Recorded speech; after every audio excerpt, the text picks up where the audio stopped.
තරඟ 104කින් සමන්විත වූ 23 වැනි පාපන්දු ලෝක කුසලාන තරඟාවලියේ අවසන් පරිච්ඡේදය දිගහැරුණේ නිව්යෝර්ක් නුවර මෙට්ලයිෆ් ක්‍රීඩාංගණයේදී. ඇගේ කතාව ලියන්න ඇයට ඉඩ හරින්න.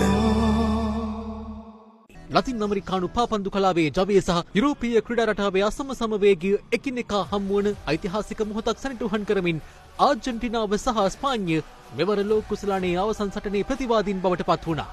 ලක්ෂ ගණනක අතිවිශාල මුදලක් වැය කරමින් ප්‍රවේශ පත්‍ර ලබාගත් දසදහස් සංඛ්‍යාත ප්‍රේක්ෂකයන්ගෙන් ක්‍රීඩාංගණය පිරී ඉතිරී ගොස් තිබුණේ ලෝක ඉතිහාසයේ දැවැන්තම ක්‍රීඩා සැනකෙළියට ජීවය දෙමින්. ඇමරිකානු ජනාධිපති ඩොනල්ඩ් ට්‍රම්ප්ද අවසන් මහා තරඟ නැරඹීමට එක්ව සිටියා.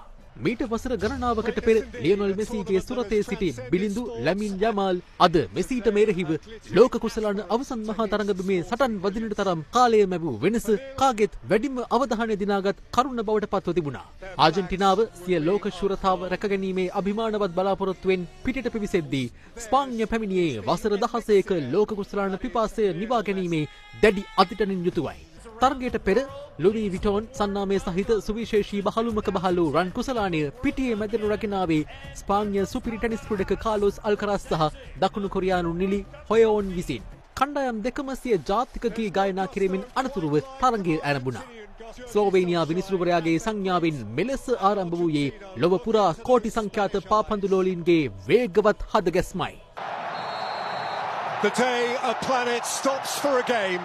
ඇරඹි තරගයේ මුල සිටම අවසන් මහා තරගයක තිබිය යුතු ආක්‍රමණශීලී උද්වේගකර බවක් දක්වගත හැකි වූයේ නැහැ. ඊට හේතුව වූයේ ආර්ජන්ටිනා ක්‍රීඩකයින් අනුගමනය කළ අතිශය ආරක්ෂාකාරී ක්‍රීඩා විලාසයයි.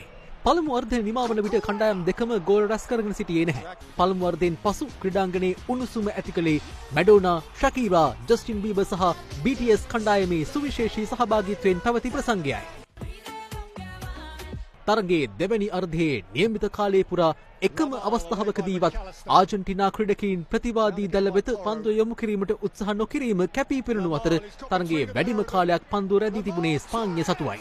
ඔවුන් ගෝල් රැස් කිරීමට ගත් ප්‍රබල ප්‍රහාර කිහිපයක්ම ව්‍යර්ථ කර දැමූ ආර්ජන්ටිනා දැල් රකින්න ක්‍රීඩක එමිලියානෝ මාටිනස් සිය විශිෂ්ටත්වය නැවත වරක් ප්‍රදර්ශනය කළා. තරගයේ නියමිත කාලයේදී කණ්ඩායම් දෙකම ගෝල් රැස් කිරීමට අපොහොසත් වීම නිසා තරගයේ අතිරේක කාලය දක්වා ඇදී ගියා. එහිදී 96 වෙනි මිනිත්තුවේදී ස්පාඤ්ඤයේ නිකෝ විලියම්ස් ගෝලයක් රැස් කළත් දඩුවම් කලාපය තුලදී මනු මරිනෝ සිදු කළ නීති විරෝධී ක්‍රීඩා රටාව නිසා එම ගෝලය අවලංගු කෙරුණා. Celebration cut short. නමුත් අතිරේක කාලයේ දෙවැනි අර්ධය ආරම්භයේදීම ස්පාඤ්ඤ ක්‍රීඩක ෆෙරන් ටොරස් විශිෂ්ට ගෝලයක් රැස් කළේ ආර්ජන්ටිනාවේ ලෝක කුසලාන සිහිනය සුණු විසුණු කරමින්. Pedro Porro, Williams, and thundered in for Spain by Ferran Torres! මිනිත්තු 120ක කාලය තුල ස්පාඤ්ඤ ප්‍රතිවාදී දල ඉලක්ක කර ප්‍රහාර 20ක් එල්ල කරද්දී ආර්ජන්ටිනාවට එල්ල කළ හැකි වූයේ ප්‍රහාර දෙකක් පමණයි. ඒ අනුව ගෝල 1-0ක් ලෙස ආර්ජන්ටිනාව පරාජය කරමින් රොඩ්රිගෝ ෆෙර්නැන්ඩස් ප්‍රමුඛ ස්පාඤ්ඤ වසර 16කට පසු එනම් 2010 වසරෙන් පසු නැවත වරක් ලෝක පාපන්දු කිරුළ තමන් සතු කරගත්තා. The kings of Europe have conquered the world! And who would dispute? Well, That's the moment. I don't know if that's the second yellow, but it's probably worthy of a straight red, that one. Paredes, look at him, he's lost it. Look at him.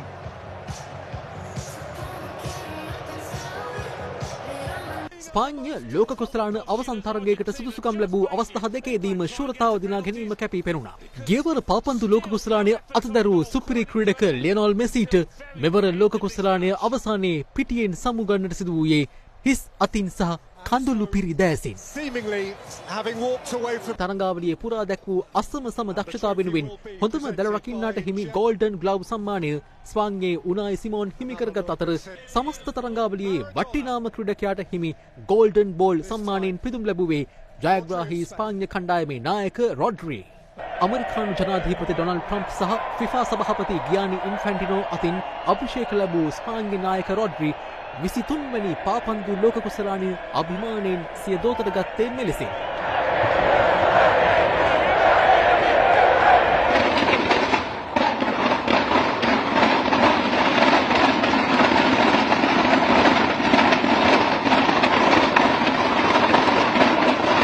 පාපන්දු ලෝක කුසලාන දිනාගත් ස්පාඤ්ඤ ක්‍රීඩාලෝලීන් වීදි පුරා මෙලෙස සිය සතුට සැමරුවා.